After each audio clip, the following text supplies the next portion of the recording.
Hello, salam alaikum. Hi, how you doing? I've got some good news to share with you.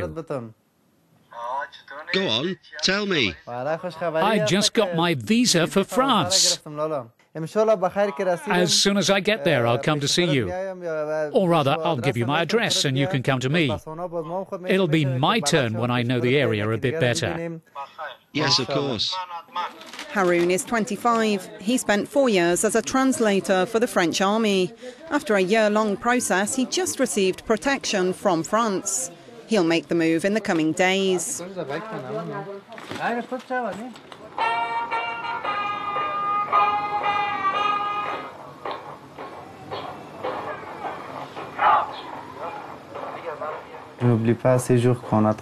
I'll always remember my time working with the soldiers.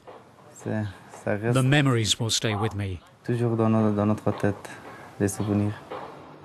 Haroon came under fire one day when he accompanied a convoy delivering supplies to a French base.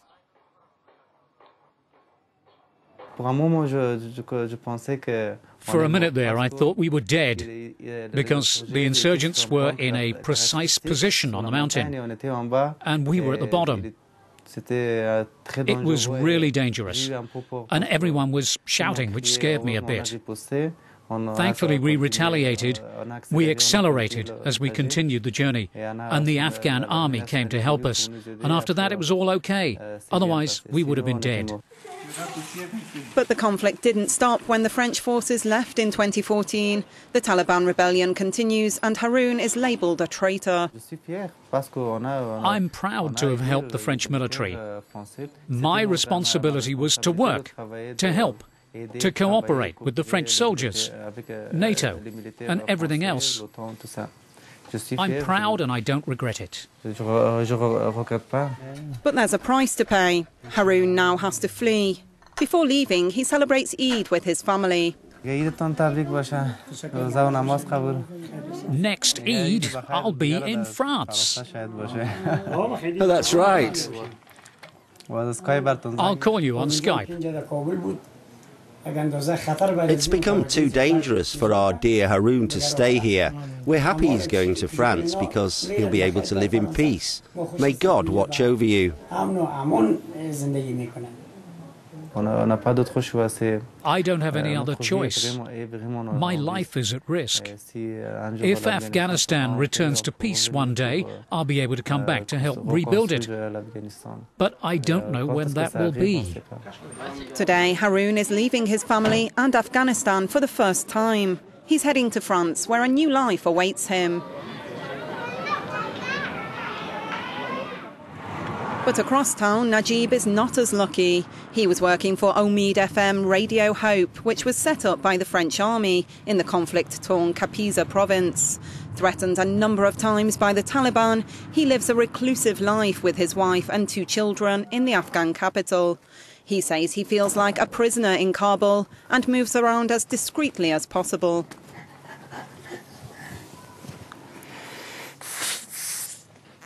They'd tell us, you're all disloyal, and if we find you and capture you, we'll kill you. We'll either decapitate you or burn you alive. They'd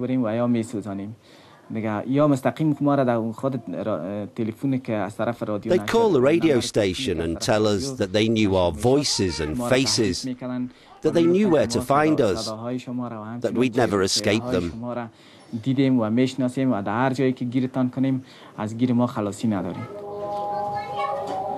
Najib is far from being the only one in this situation. Of 300 former interpreters who approached the French embassy in 2015, only 100 have been able to leave with their families.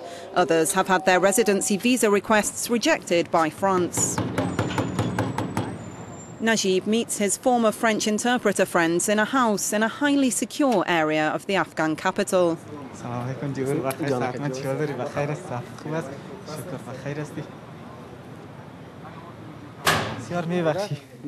They too feel threatened. They feel wronged. We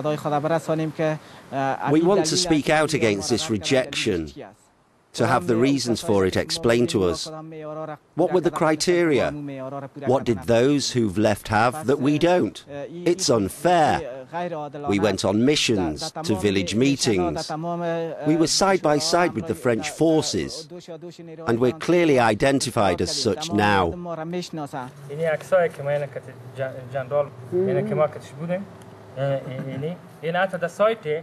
That comes from the website of the French Ministry of Defence. I'm there in the photo. It's written that I was on the mission in Tagab, in Kapisa province, and there are several letters of congratulation from officials. We feel like the French forces left some of their troops here. They told us we were fully fledged members of the French army. It's not fair that they left behind some of their forces. In France, a group of lawyers is taking legal action to help Najib and his former colleagues. They are waiting patiently, hoping the situation will work out in their favour and they'll be able to get visas.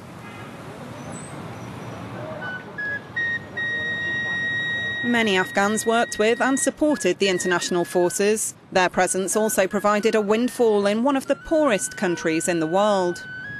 If you want to live in Kabul, have a good life and live an average life, so you have to have a good work. And good work with good income is mostly possible with the foreigners and an international community. Mati works at the Institut Français. He narrowly escaped death in a suicide bombing, which killed 2 people and wounded 15 in December 2014. Yet he doesn't want to lose hope. So if we tell ourselves that today there was an attack and tomorrow there will be another one, so we have to leave the city or leave the country. So we can't do that because we need to work in our country. I think that as an Afghan, I have to be committed, I have to continue to work and be optimist for the future. Despite Mati's optimism, the country has seen an upsurge in violence since international forces began withdrawing in 2014.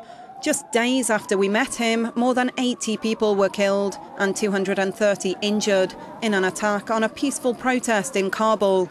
ISIL claimed responsibility. Last year, more than 11,000 civilians were killed or wounded in Afghanistan. The peace and stability that was to be the result of the 13-year presence of the international coalition still seems a long way off.